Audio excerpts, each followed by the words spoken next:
the Victorians who cherished the idea of home as a domestic haven.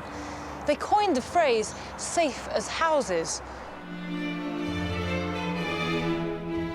And in this age of invention, homes were bursting at the seams with new gadgets, products and conveniences. In the bedroom were the latest beauty products and manufactured clothes, while in the nursery the toys were brand new and factory produced. And for the first time, the stove warmed the entire house. The original home sweet home. But there was a problem. Many of the exciting products and appealing innovations they welcomed into their homes were not just health hazards, they were killers. And with the aid of science, I'll seek out these domestic assassins. Oh, their houses were disgusting. I'll be revealing what the Victorians couldn't see inside their homes. These things undoubtedly would have killed many children. And showing the terrible injuries that were inflicted in the name of progress. What you need to do is move your bust up. Okay, just... And I'll feel the strain of chasing the Victorian ideal. Right, I feel a bit better now. Welcome to the perilous world of the real Victorian home.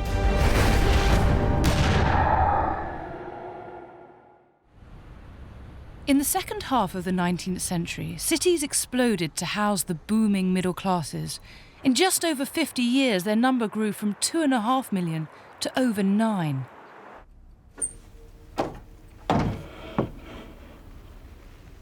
And these new urban middle classes took immense pride in their homes.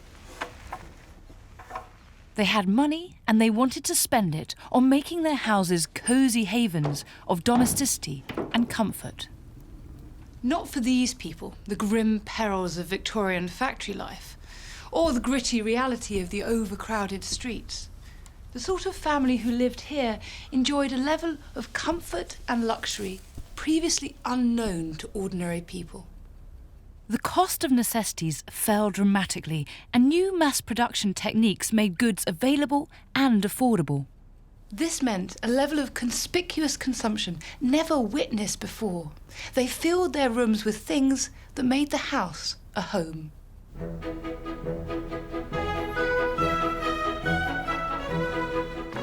They'd been inspired by the Great Exhibition of 1851, which showcased the latest and the best in gadgets and consumer goods.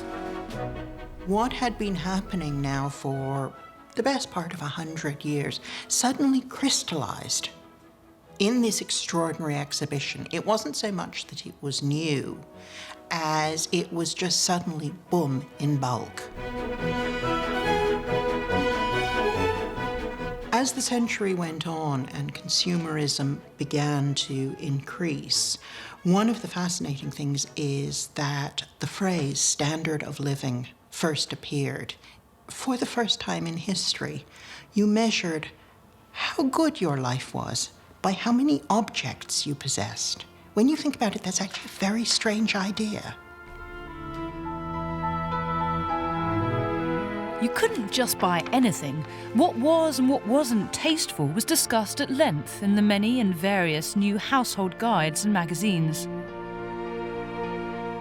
John Ruskin, the leading art critic and social theorist, impressed on Victorian consumers the importance of making the right choices. Good taste is essentially a moral quality. What we like determines what we are, and to teach taste is inevitably to form character.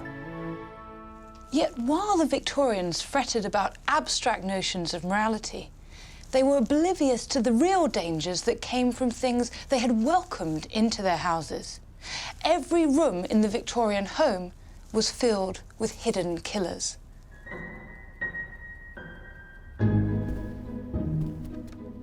And one of the most dangerous places was the drawing room.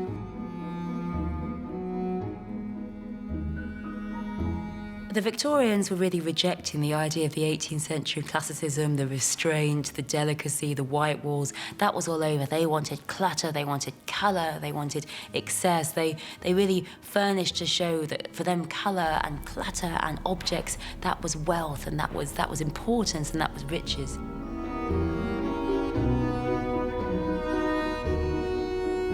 One thing that particularly indicated both good taste and status was wallpaper. The richer the pattern and the darker, more vivid the colour, the better. Why? Because with the introduction of gas lighting for the first time in history, there was enough light in the house for ordinary people to have and enjoy intense colour on their walls. As a result, there was something of a wallpaper craze. Manuals like Cassell's Household Guide, which told the Victorians how to do everything, outlined principles of good taste and told them which patterns of wallpaper to buy. They were influencing a massive market. Wallpaper sales had shot up from around 1 million pieces a year in 1834 to 32 million by 1874. Cassell's even gives what it calls its theory of colour. It describes its rules for the artistic appreciation in dress, in furniture, and it recommends green. It calls it a colour of repose. It says the eye experiences a healthy and peculiarly grateful impression from this colour, as opposed to something like yellowish red, which it says is the preference of impetuous, robust men and savage nations. A particularly brilliant green, known as Scheele's green, was all the rage. Scheele was the Swedish scientist who first mixed the pigment to produce an intensely vivid colour that didn't fade. Its incredible popularity meant that it was used in everything from carpets, blancmange, candles and children's toys. But most of all, it was used in industrial quantities in wallpaper.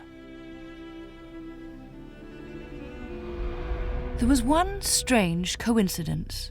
As wallpaper sales escalated, so did reports of unexplained deaths and illnesses in the home.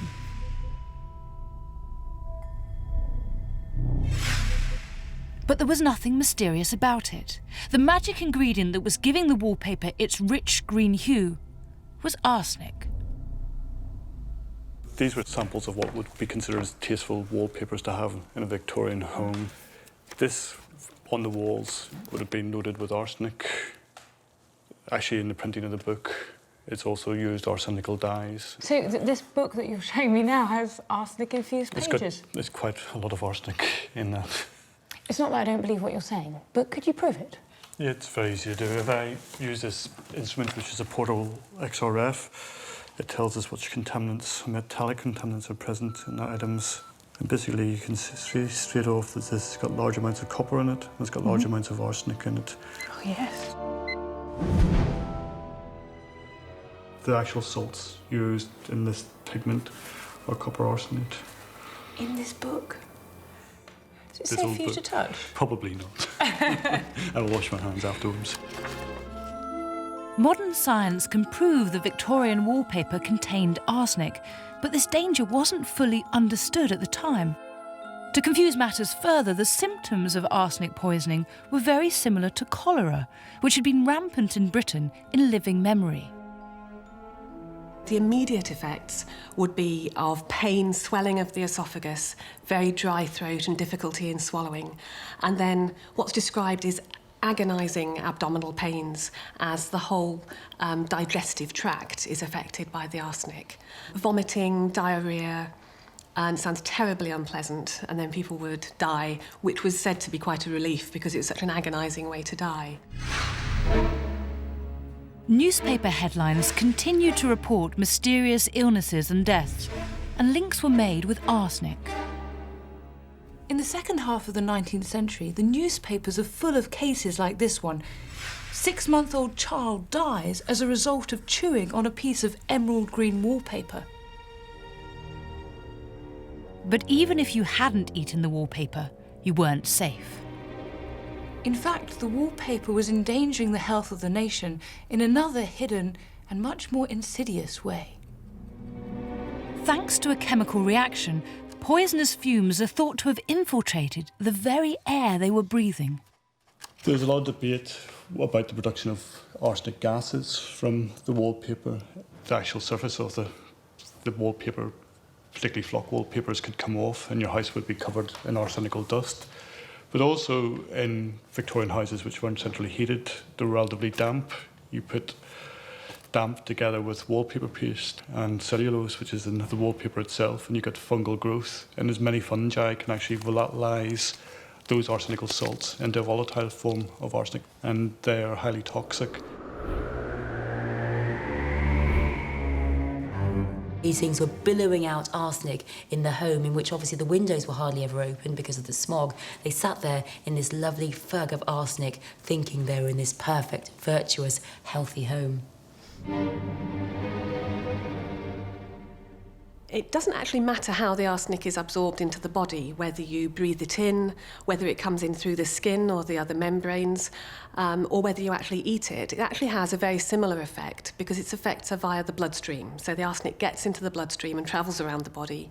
But one of the problems with the slower arsenic poisoning of a small amount over a longer time is that it could cause very vague symptoms. And obviously, if you're being poisoned by something in a particular room of the house, and when you left that room you got a bit better, it could come and go. And so it was much harder to differentiate it from other illnesses that were around at the time. Some doctors began to question the use of arsenic in wallpaper as more and more mystery deaths were reported in the home. The Lancet too took up the cause. There appears good reason for believing that a very large amount of sickness and mortality among all classes is attributable to this cause, and that it may probably account for many of the mysterious diseases of the present day, which so continually baffle all medical skill. In 1856, a couple in Birmingham reported to their doctor, Dr. Hines, that they were suffering from inflamed eyes, headaches, and sore throats. Even their pet parrot was drooping. They decided to go on holiday to the seaside, and their symptoms disappeared. They suspected something in their house, and they had recently applied bright green wallpaper to 2 rooms at home. Dr. Hines wondered if that alone could be responsible for their ailments. People went to the seaside and took the waters and took the spa. What effectively they were doing is moving out of a toxic environment into a healthy, diluted environment where you had fresh air, water that came from a known source, not relying on what was in a concentrated area within their property. They moved away from a toxic environment. What's really astounding is how much arsenic there was in a Victorian drawing room when you add up all the materials that contained arsenic pigment. Certainly we know that there was a huge amount of arsenic in, say, a Victorian living room which had 100 square metres surface area could contain up to 2.5 kilograms of arsenic, and that's a lot of arsenic. That's a huge amount of arsenic, isn't it? It's a huge amount of arsenic. This wall here, to see this. Dr. Hines, along with some other medical practitioners, became an outspoken critic of the use of arsenic pigment. In Germany, arsenical wallpapers had been banned, but not in the UK. The wallpaper manufacturers didn't want people to think there's anything wrong with their products, and say the Lancet and the British Medical Journal fought a long campaign to bring this to the public fore, so there was quite a lot of dispute that was going on. Some doctors and newspapers called on the British government to ban the poisonous paper. But others were quick to belittle the claims of the killer wallpaper. Some manufacturers even offered to eat it to prove how safe it was. One of Britain's most celebrated wallpaper designers was William Morris, a leading light of the arts and crafts movement. He was also one of the fiercest critics of the heartless industrialists of this period. But what is not well known about this champion of handicraft is that he was a director of the biggest arsenic-producing mine in the world, Devon Great Consols. William Morris is making most of his money from arsenic. That's quite a surprise, isn't it? Because of course we associate William Morris as being, you know, this leader of the arts and crafts movement, as someone who's, going back to basics, back to natural things. But he's got this mind that potentially is certainly selling arsenic, whether he's using it in his wallpapers or not. The Times said there was enough arsenic produced from that mine to kill the entire planet and every creature on it.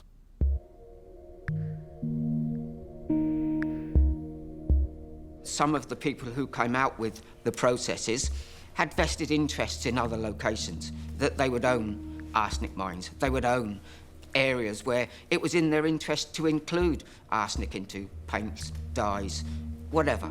Did William Morris ever accept that he was doing this, or did he continue to deny it? Well, there's an interesting letter. There was a customer complaining that the wallpaper was poisoning him and his family. And basically, William Morris said it was witch fever. So that was the sole utterance we have. That it was witch fever? In other words, he thought he was being accused of something that just wasn't true? Well, he was just saying it was, these doctors were saying, arsenical wallpapers were killing people and damaging people's health. And he was just saying, it's mumbo-jumbo, basically what he was saying.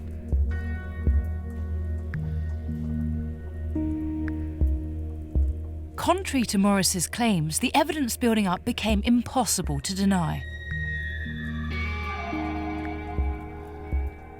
But it would take intervention from the very top before things started to change. One of the key tipping points of that recognition was when Queen Victoria herself had wallpaper of Shield Green. And she had a diplomat who actually came to stay with her, who fell ill overnight. And she was, I think, the records show that she was quite put out, to be perfectly honest, that she'd been stood up early in the morning and he hadn't turned up, but actually the poor chap had actually killed over overnight because he was actually effectively poisoned by the arsenic in the wallpaper. She was a little sceptical about it, but then when it actually came out in the papers, and there were actually quite a lot of publications around that time, was actually that she'd done that. It was then that step change in maybe we need to think in how we regulate this. Unbelievably, the use of arsenic in wallpaper was never officially banned. But as consumers understood its danger, they stopped buying these wallpapers and forced commercial practice to change. Morris Wallpapers and other astute manufacturers started to advertise their product as arsenic-free. Certainly by 1872, even the star guides had switched to safer printing. But we'll never know how many died a slow death through the prevalence of arsenic in Victorian products. I cannot see that having this amount of arsenic dust floating around a Victorian home wouldn't lead to chronic health problems. It's a class 1 carcinogen, it's a human carcinogen. So years of exposure to this would have led to cancers, basically.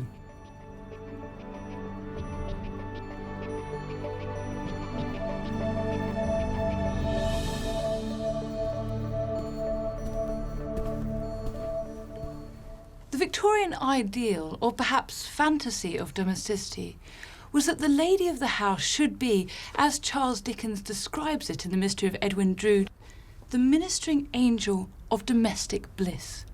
Victorian women were encouraged to make their home a reassuring sanctuary for their husbands, away from the jealousies, cares, and dangers of working life. The idea of the angel of the house was obviously a literary creation, but it tapped in completely to what the Victorians essentially wanted. It was a movement away from the fact that in the 18th century, usually father and mother had pitched in together in the business. With the professionalisation, the growth of factories, the home was away from the place of work, so the home became this ideal place of perfection and taste, this bubble, enclosed bubble of purity. As the home became an ideal, it needed to be protected and nurtured, and therefore buying things for the home, creating things for the home, came to be seen as the woman's occupation. The men went out there conquering the empire, the women stayed at home and kept things pure. Women were expected not only to create the perfect home, the lady of the house had to measure up as well. Our next danger in this house is in the bedroom. The pursuit of this feminine ideal wasn't entirely safe. Lurking in many beautifying products were harmful toxins.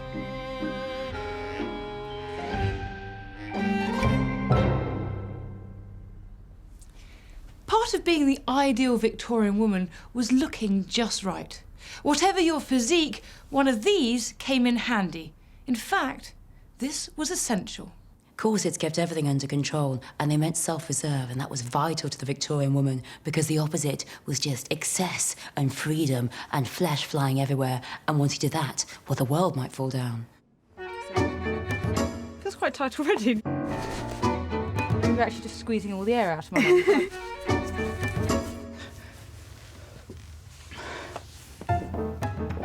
Sarah Nichol looks after one of the biggest corset collections in the country. So Sarah, tell me about all the different layers we can see here. What's going on? First of all, we've got the chemise underneath, so you would never have worn your corset next to your skin.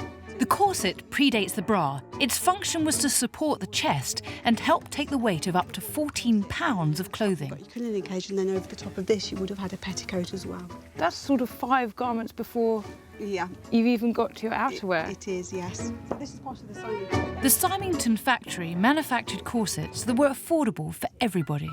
They did all of their own artwork and printing for all their box tops for their corsets. That's just beautiful. It may look beautiful, but women were unwittingly paying a terrible price. In the 1860s and 70s, corsetry became increasingly extreme. By the mid-19th century, the ideal female form, the corseted female form, was everywhere in newspapers, magazines, journals aimed at women. And this celebrity, the actresses had it, the dancers had it, but particularly these fashion plates had it, this impossible figure. I mean, they were drawn simply because no woman would look like that. What kind of corsets and how restrictive they were depended on your age, your class, your occupation, and how fashionable you were. It was recommended that a corset was to be worn at all times, and there was no escape, not even in the colonies. Symington's made this to market directly at ladies that were going to tropical regions. So they were either going with their man or to get their man. It's called the ventilated corset. For obvious reasons, it has the centre section removed. There were women wearing this in all parts of the British Empire, Yeah, whatever the weather. Yes, and you were regarded as a loose woman if you didn't wear your corset. It demonstrated their character, and it demonstrated that they were fine and upright citizens and, you know, fit for the British Empire. These robust cages of whalebone and steel were turned into potential killers by one surprisingly small technological advance: the metal eyelet. What difference does that make? It allows people, if they want to tight lace their corset without the fabric pulling away. The metal eyelet made it easier to get the look because it was possible to lace tightly without the material tearing, as it previously would have done. There was a fashion for wearing very, very, very tight bodices. I mean, it's fascinating. You see in photographs the fabric pulls in a way that we would think means it doesn't fit. A tight lacing is something that a minority of people did, and that is to get your waist as small as you possibly can. They used to do this by lacing their corset tighter and tighter. Some women would keep their corsets on day and night to train their bodies.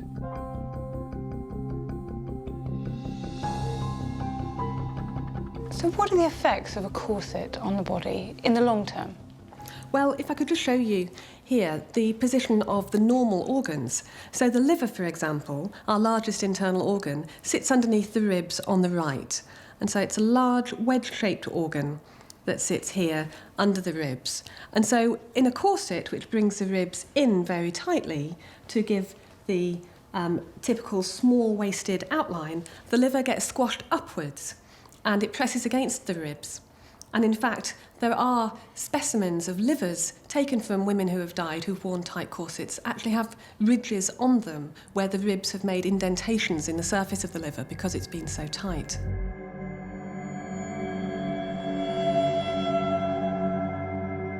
And another organ that may be affected by a tight corset is the stomach. That sits here, underneath the rib cage, and so if the rib cage is pulled in by the corset, the stomach is pushed downwards into the abdominal cavity, and that would then have an effect on the rest of the abdominal organs, which would be pushed down. This is a pregnancy corset from 1885.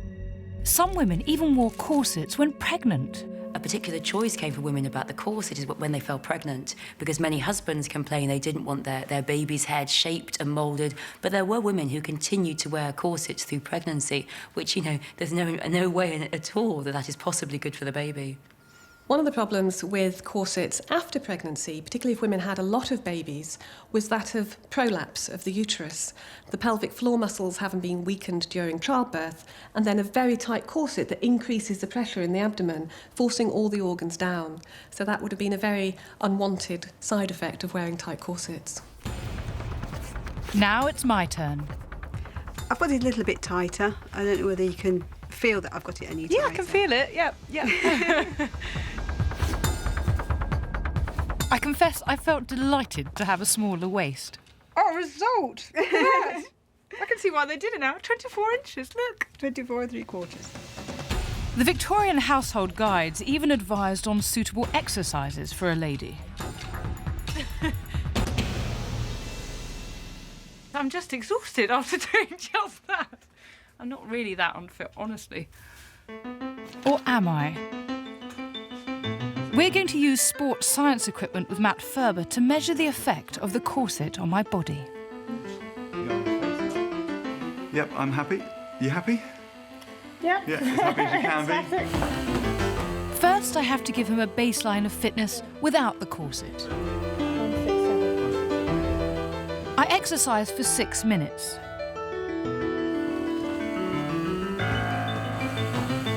Okay, and stop. Now Matt monitors my vital signs with the corset on. First, how it affects me at rest. And 3, 2, 1, go. And I repeat the same exercise with Matt measuring my heart rate and airflow. How high do you think you're working? Feels like a 16 now. 16 good. Heart rate? 177. 175, lovely, good. 2 minutes to go. Halfway through, and Matt's already seeing the changes. And stop. Okay, if you just want to go and take a seat.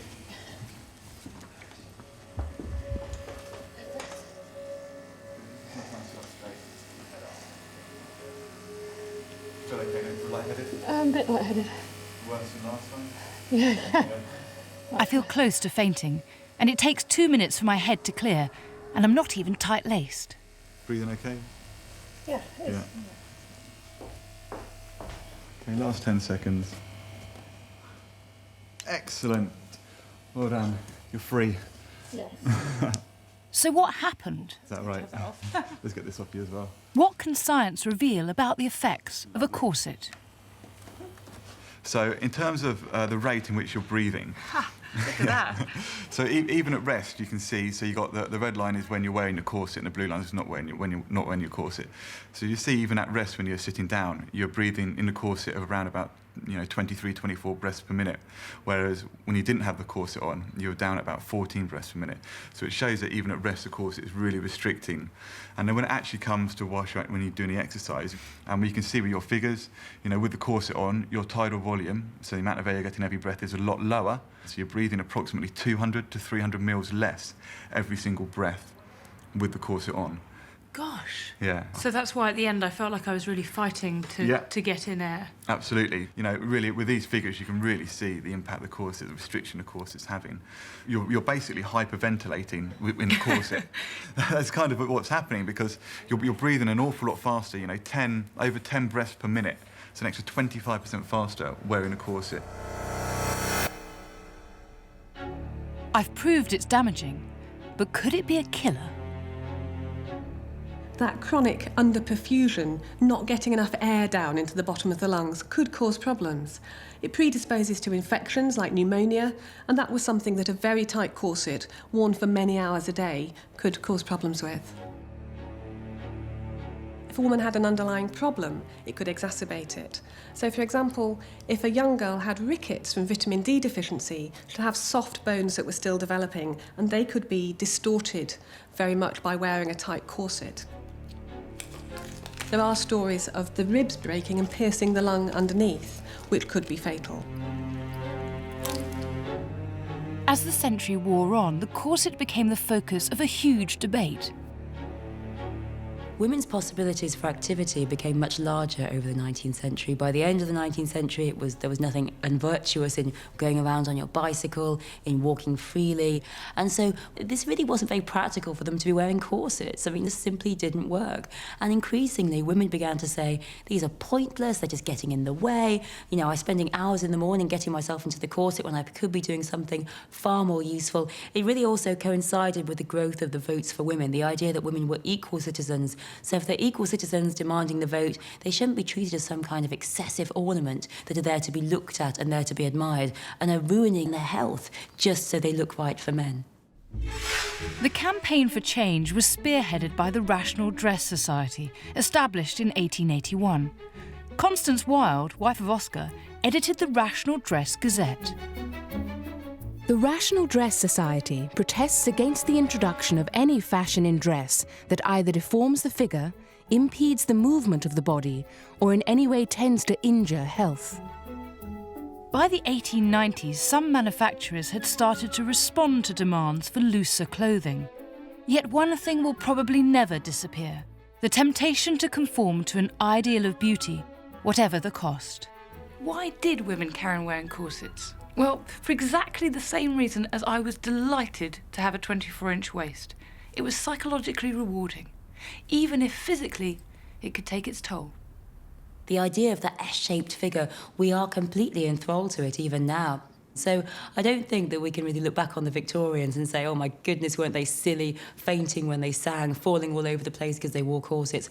I don't think we can say we're that necessarily that far away. I'm on the trail of the next household danger. I'm heading to the kitchen.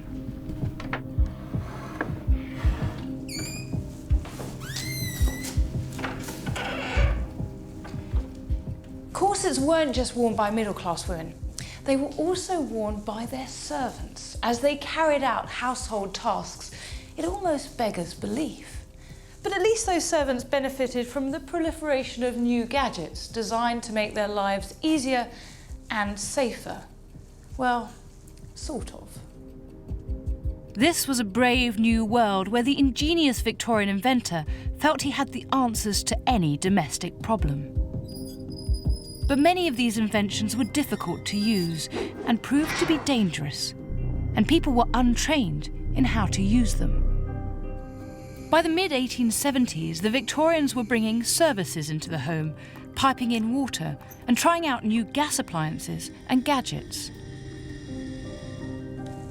And of all the new inventions available, what could be more desirable in these dark, damp houses than something that offered heat and light? Gas was to open a whole new chapter of Victorian household catastrophes. What we had in the past was everybody would be congregated around a single lamp, and it would be either oil or a candle or something else. And then all of a sudden, people didn't want to live on top of each other all the time. We wanted to find better ways of doing it. And it was towards the end of the Victorian era that they started bringing gas lighting. Lighting that was actually capable of lighting a whole room. It was a massive step forward. It was the greatest innovation. You could have a room that was completely lit. They had coal gas, they had something that was called wood gas, and they had another material called water gas. Now these were highly poisonous. There was no control, there was no stopcock, it was just gas. The worst killer was because you couldn't actually smell it. So you'd have no idea until it was too late, basically. You would just keel over and that would be the end of you.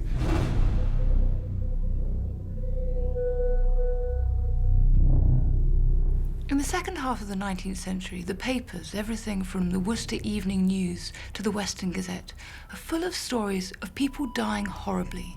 These aren't headline cases, they're just little snippets that give the facts and figures. So, for example, in the Manchester Evening News in 1886, there's a story of 5 boys suffocating in a loft. Or there's this one from the Sheffield Independent, 1872. The lady was found confined in a bedroom with her infant and its nurse, and it says she must have unconsciously deranged the joint of the gas stove. thus permitting an escape of gas. All 3 were found apparently lifeless. But why were such cases so widespread? It may seem obvious to us now, but at the time the dangers of gas were not known to the man in the street. And the gas company's adverts didn't help matters. Some of the major gas companies coming out with misnomers that gas was actually good for people, that you could actually have a room full of gas and walk in there with a naked light and it would be perfectly safe. Gas companies were popping up all over the place. You couldn't walk a block in London without seeing a gas company. The rivalry was just huge. But of course, with rivalry comes cost cutting. What you also had at the time was unscrupulous activities going on between gas suppliers, where they would actually sabotage their opponents or their competitors by actually dropping the pressure. To save money, companies would reduce their own gas supply to customers at night.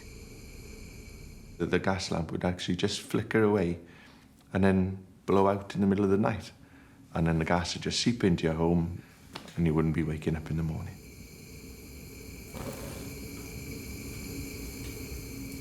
It was the heart of the industrial period. They wanted everything new, manufactured, to be seen to be at the cutting edge of what was going on. And that was then how they drove innovation, through making something, engineering something. If it wasn't engineered, it wasn't good. The speed of change was breathtaking, but there was neither the time nor the will to test these products that would be sold to millions of consumers. One of the most brilliant contraptions in this age of scientific progress was a system that could provide warmth throughout the whole house, a massive improvement on open coal fires and drafty chimneys. Gas central heating was a huge thing. In the 1800s, they came up with the idea of a sealed system where you could heat water up, exactly the same as a steam train, basically, in a huge cylinder. It was very volatile. The pressure inside these boilers was just absolutely phenomenal. They were running them all around houses. You could have 10, 12, 15, 16 radiators on each system. But of course, you could be sitting down having your lunch and the steam valve doesn't open. You could be tucking into your turtle soup and the next thing is a huge explosion and you'll be leaving the building without opening the door.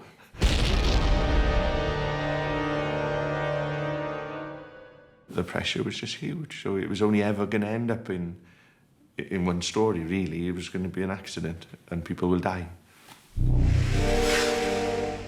The main problem was that they didn't understand the dangers of what they were doing. Gas and cast iron hadn't been used in this way in the home before. When they were actually doing the casting, it was at the very forefront of that technology, of understanding that weaknesses and flaws in that casting could actually cause problems further down the line. The inventive Victorian engineer, having tackled heat and light, now turned his attention to cooking stoves. What could be so dangerous about a stove like this?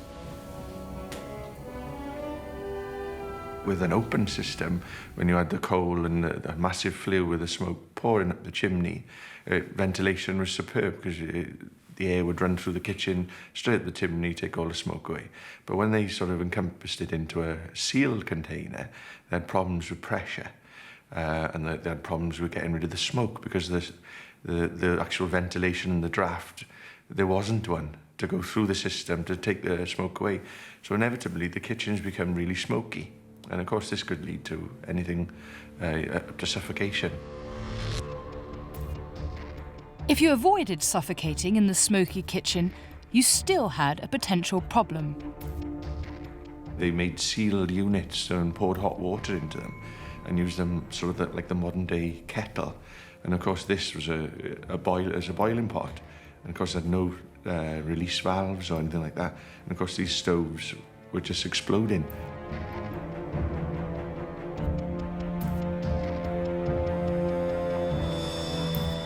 It was like a small time bomb. It was a totally sealed unit. They didn't understand the pressures and what happened when you introduced oxygen, and you know, these huge, huge catastrophic explosions in kitchens. Towards the end of the Victorian era, a new power source gradually came into play. They were starting to turn away from gas because it was so volatile and go towards electricity, basically. But electricity was a killer as well. It wasn't 100% safe when they were, you know, first coming up with these ideas of light bulbs, and because you mix electricity with gas, so you bring your electric lights in. We've still got your gas cooker, and these gas cookers were left on. You know, the joint still corroded, broke down, and let gas escape. And of course, you'd come down in the morning and turn your wonderful new electric light on, and that's the first thing that explodes is your gas cooker. So the two of them, they weren't to go together. It was a recipe for disaster again.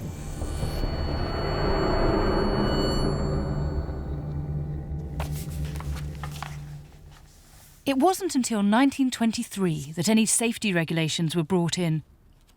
But the benefits of a warm, cosy home meant that most were willing to risk the consequences. Invention was running 100 miles an hour, and we just weren't quick enough to keep up with all the fitters, or we weren't skilled enough to keep up with it. But the amount of deaths that happen through negligence, not just through not understanding about the material you're using, was huge.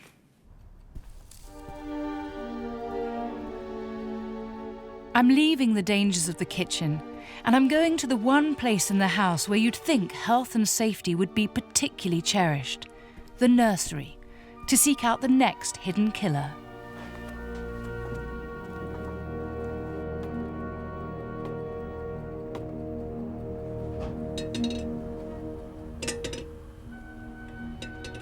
The new consumer culture even extended as far as providing entertainment for children. Surely that wouldn't be a problem, would it? Alarmingly, despite all the progress, 154,000 infants under the age of 1 died annually between 1880 and 1890. And so a surviving child was an important one, and their interests were indulged. Childhood was expanded more than ever before. I mean, girls were at home for a very long time, virtuous young ladies. Lord Shaftesbury saying children shouldn't work excessively in factories. The idea of childhood became sacrosanct. In the Victorian world, this meant a new consumer market to target. Manufacturers absolutely poured goods for the child into the shops, and people snapped them up. This was a time when Christmas was essentially invented as a child's festival, at a time when children received presents and children were spoiled. But it was this indulgence that was now endangering children.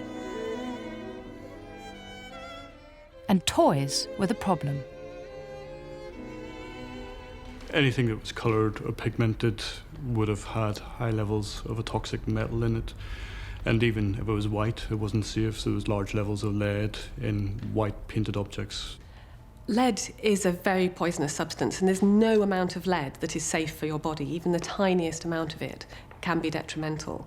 And obviously children being much smaller, and also because they're developing and lead damages the nervous system, are much more susceptible to lead poisoning. And unfortunately, it's typically children who were poisoned by lead, partly because it was used for things like lead soldiers and for painting children's toys, but also because of the children's habit of licking and putting things in their mouth. Anything they would chew or lick or would potentially flake off on them, and they get handled, put it on their hands, they'll then put their hands in their mouth, you know, with little flakes of lead. Unlike a lot of poisons which have an unpleasant taste, lead is not unpleasant, and so just by licking it wouldn't put a child off. So why on earth were the Victorians putting lead in paint? It's been known to be poisonous since Roman times. Quite simply, it was and remains the best preserver of wood. They had no idea that its poison could be transferred from a toy into a child's body.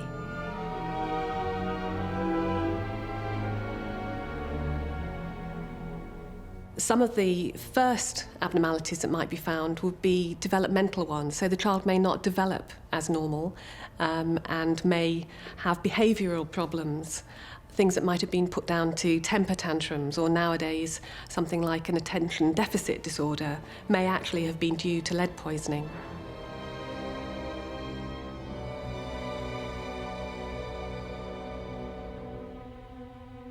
Almost impossible to identify if you can't test the levels of lead, because it's just the way in which that particular child is developing, and who knows what their potential would have been had they not been exposed to lead.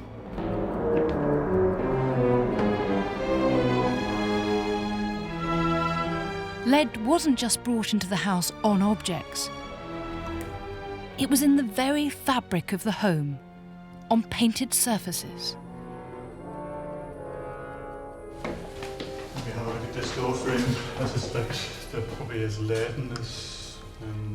Lead was ubiquitous in the Victorian house for providing white gloss paints that you might find on every wooden painted item would have been used with lead. We can have a look at this piece of woodwork and see what's present in this as well. You can see immediately there's quite a lot of lead. There's 3,000 ppm of lead in that.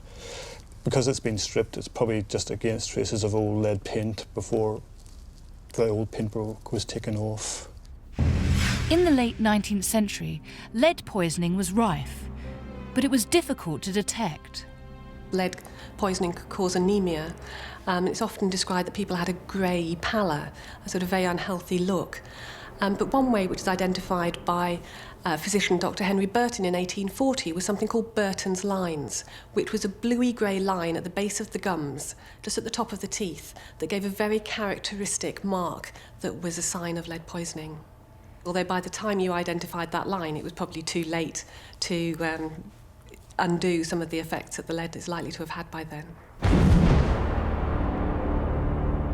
Despite the gruesome evidence, the government did nothing. It was not until the 1920s that white lead was banned in indoor paint products in Sweden, Czechoslovakia, Austria, Poland, Spain, Finland and Norway, but not Britain. Amazingly, it wasn't until the 1970s, more than 100 years after the problem had been identified, that the British government finally passed legislation to control the lead content of household paint. Even today, lead paint in old houses still poses a risk. But there was an even bigger threat. I'm on the hunt for our last and possibly our greatest hidden killer, and again, one invisible to the Victorian eye. Infant mortality rates in Victorian Britain were terrifyingly high. As many as 15% of all babies died in their first year of life. And often the cause was an unexpected one: mummy's little helper. Baby science, the idea that babies could be studied and developed in the most healthy way, was the new order of the day. In the 18th century, the idea was that God took the children he wanted. There was very high infant mortality, and it was up to God, so you just let it go. In the 19th century, it was much more about science, and women could be seen as responsible, and they were judged by how many of their children stayed alive, just like the Queen, who had 9 children, kept them all alive, who lived long and happy lives. The relationship between traditional ideas and the new scientific approach became increasingly fraught around how to feed babies. To comprehend how this domestic danger had such an impact requires understanding the Victorian attitudes to baby rearing. Breastfeeding had long been rather unpopular in the higher aristocracy. The Queen didn't breastfeed. It was something that aristocratic women simply didn't do. They gave the job to wet nurses, big, fat, jolly wet nurse, rather than the Victorian woman who was supposed to be much more delicate, much more refined, and much more restrained. This attitude filtered into the new swelling middle classes. One figure loomed large over the household guides to bringing up baby, Mrs. Beeton, and it was her they turned to for advice.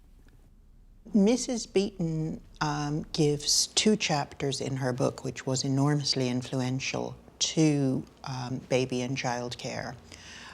And it tells you all the useful tips about breastfeeding, like drink lots of beer. Although it does say stay off the gin. But After that, it then moves on to what to do if, for whatever reason, you cannot breastfeed your child. Any new idea needs explaining in detail. Feeding babies by bottle was a new idea. The problem with this advice, it takes up much more space in the book. So it seems as though it is actually recommending bottle feeding, or as it was known in the 19th century, rearing by hand. But many saw this as Mrs. Beeton promoting bottle feeding. Her perceived support and the marketing of babies' bottles put huge pressure on women to abandon breastfeeding. And there are these bottles that have these kind of fantastic empire names, the Empire bottle. They're really suggesting that for a woman to choose the bottle, I mean, brilliant marketing ploy, to choose the bottle made her a much better citizen of empire.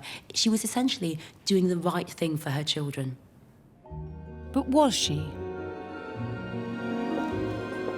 Could this be a hidden killer? Dr. Matthew Avison is a microbiologist. He's going to use his scientific expertise to cast an eye on this Victorian innovation. So Matthew, I have brought you this. This is a Victorian baby's bottle. What's wrong with this? I think the obvious thing just looking at it is because of this bend on the side of it, it's very difficult to actually clean away any residue that might be forming in here. And also the stopper being made of rubber and the tubing, they're all porous materials. So they would accumulate residue of milk, and any bacteria that might be in that would permeate into the porous material, and you'd end up very quickly with bacteria growing in that. There's the bottle, and then there is either a rubber or an animal skin nipple, which, says Mrs. Beeton's book, you tie on, and then you don't have to take off for the 2 or 3 weeks it lasts. So apart from outside, it never gets washed. Sounds disgusting. But what are the dangers of using porous materials with milk? Matthew's designed an experiment. He contaminates a piece of porous cork and a piece of non-porous plastic with a bacteria that would have been common in Victorian times. He gives them each a quick wash and drops them into a liquid that mimics the contents of the Victorian bottle. The shaking of the incubator introduces oxygen into the samples, which makes them grow faster, and it also heats them up to body temperature, 37 degrees. Just gives us a quicker result. Whilst we wait for the result, what was going into the Victorian baby bottle? Breast pumps existed, so mother's milk, and a nutritious formula, according to the food manufacturers. The things that were recommended, I mean, what Mrs. Beeton's doctor calls farinaceous foods, which are foods, they're formula that's sold in shops, but is basically flour. You know, the children didn't thrive for very obvious reasons to us.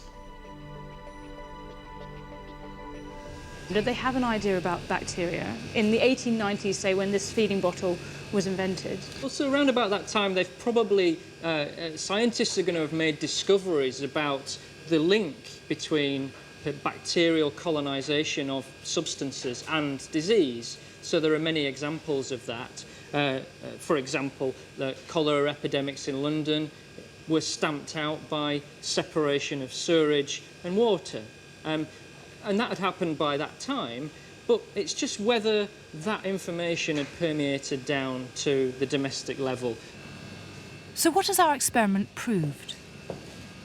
Okay. So these are the results of the samples that I inoculated last night. You can clearly see that the one with the cork is much, much denser. You get a much denser growth than on the plastic. This just shows that there were many more bacteria on the cork than on the plastic. And the bacteria have come from the pores within the cork. It illustrates the idea that when you have a porous material, it soaks up bacteria. Even in a few hours, you're going to get enough bacteria to cause an infection. So, I mean, what does this mean for our baby's bottle? Yeah, I think they didn't really understand that porous materials would retain the bacteria even if they were washed over the surface like this cork had been. And so therefore, if new media is put on, new milk, new food, it's going to take up the bacteria again and cause this effect. Victorian Britain was alive with killer diseases that sound tropical now, but were common then. Things like dysentery and typhoid, these are all very, very serious intestinal diseases passed on through dirty water, which was then drunk. The cycle completes itself and you end up with serious diarrhea infections. And for a small baby, dehydration very, very quickly would lead to death within 48 hours. Gosh, that quickly? Absolutely. The lack of knowledge of transmission of germs in water meant that bottle-fed children were more at risk. In addition to that, there are lots of bacteria that live in the mouth and in the upper respiratory tract, in the back of the throat.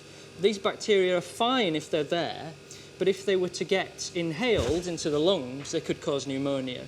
And of course, when you're sucking on something like this, there's a potential for any bacteria like that to effectively be inhaled in small droplets. If they get into the lungs, they can cause a lower respiratory tract infection, what we call pneumonia. And of course, infant pneumonia was the biggest cause of death in babies. And those bacteria from the upper respiratory tract getting down there, causing that pneumonia, could potentially be lethal, again, very quickly, and with no cure. So that's not just one bacteria, it's not just one danger, there's loads of them, dozens of them. We're all covered in billions, trillions of bacteria. What we're providing here is a place for those bacteria to get a niche, to grow, multiply into excessive quantities, and then an access route straight into a very vulnerable individual. And that's why these things undoubtedly would have killed many children. So the dirtiest, most bacteria-ridden, deadliest object of all went straight into the mouths of babes. Doctors came to understand the dangers of bacteria and its growth. A step forward was made in 1894 with Allen and Hanbury's double-ended feeder bottle. The design had a teat at one end and a valve at the other. This enabled the flow of milk to be constant, but more importantly, it was easy to clean and therefore safer. Despite this, the old, dangerous bottles sold well into the 20th century.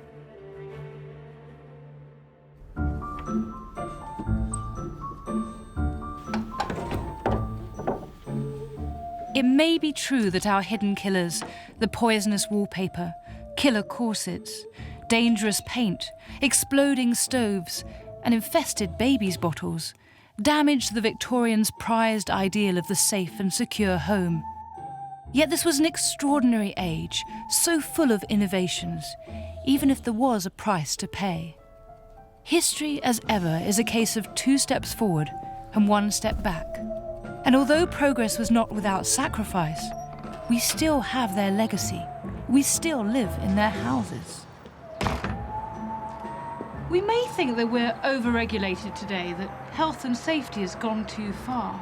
But when we think about what things were like just over 100 years ago, we should be grateful that the Victorians not only pioneered new products, but also protections against them. It makes me wonder what we're oblivious to today.